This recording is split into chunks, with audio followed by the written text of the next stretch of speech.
Assalamualaikum warahmatullahi wabarakatuh. Selamat pagi dan salam sejahtera bagi kita semua. Perkenalkan, saya Melisa Yustika, NPM S1I 017017 dari Program Studi Ilmu Kelautan Universitas Bengkulu. Baik, di sini saya akan mencoba menjelaskan sedikit tentang permasalahan yang ada di wilayah pesisir pada saat ini. Sebelumnya, wilayah pesisir dan laut merupakan wilayah yang penting ditinjau dari berbagai sudut pandang perencanaan dan pengelolaan. Sejalan dengan pertambahan penduduk dan peningkatan kegiatan pembangunan sosial ekonomi, nilai wilayah pesisir dan laut terus bertambah. Konsekuensi dari tekanan terhadap wilayah pesisir dan laut adalah masalah pengelolaan yang timbul karena konflik pemanfaatan akibat dari berbagai kepentingan di setiap wilayah tersebut. Berbagai kegiatan di sepanjang wilayah pesisir dan laut serta paradigma sebagian masyarakat pesisir yang menganggap laut sebagai tempat pembuangan sampah sangat mempengaruhi daya dukung dan daya tampung lingkungan pesisir dan laut tersebut. Akan dijumpai berbagai jenis sampah dan bahan pencemar di lingkungan pesisir dan laut. Hal tersebut tentu dapat mengakibatkan degradasi lingkungan di wilayah pesisir dan laut serta ekosistem yang ada di sekitarnya. Selanjutnya, beban di wilayah pesisir dan laut semakin bertambah dengan masukan sisa-sisa aktivitas manusia dan alam yang semakin meningkat.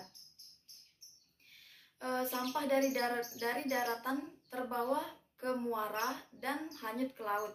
Sampah-sampah yang masuk ke laut terbawa arus dan bergerak mengikuti arus laut.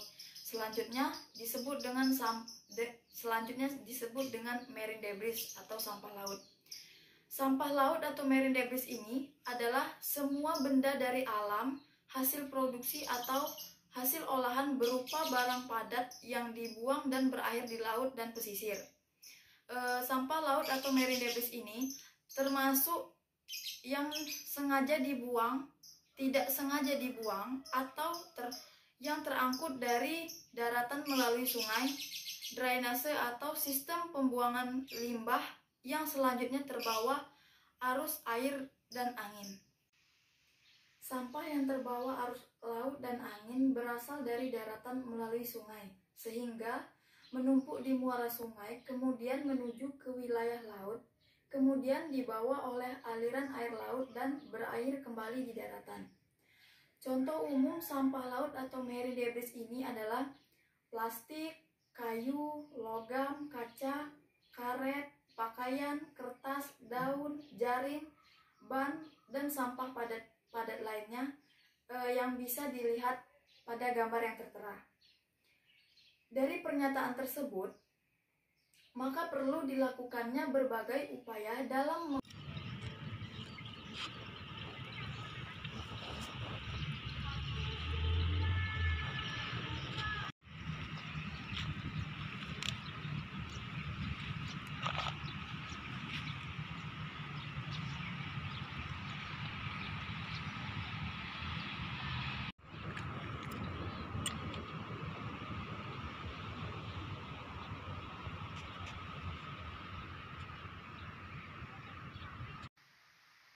Dari pernyataan tersebut, maka perlu dilakukannya berbagai upaya dalam mengurai ataupun mengatasi pencemaran laut yang diakibatkan oleh sampah laut.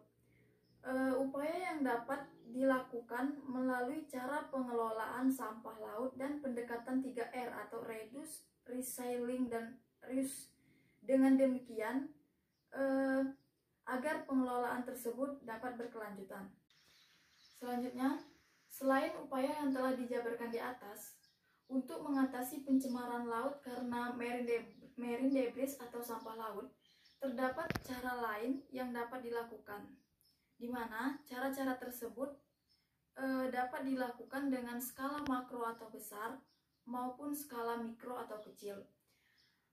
Untuk skala makro atau besar, banyak melibatkan pihak lembaga swadaya masyarakat, swasta, dan masyarakat berupa kolaborasi pendidikan, undang-undang, inovasi terkait penanganan sampah, Sedangkan untuk skala mikro atau kecil melibatkan masyarakat itu sendiri sebagai produsen sampah.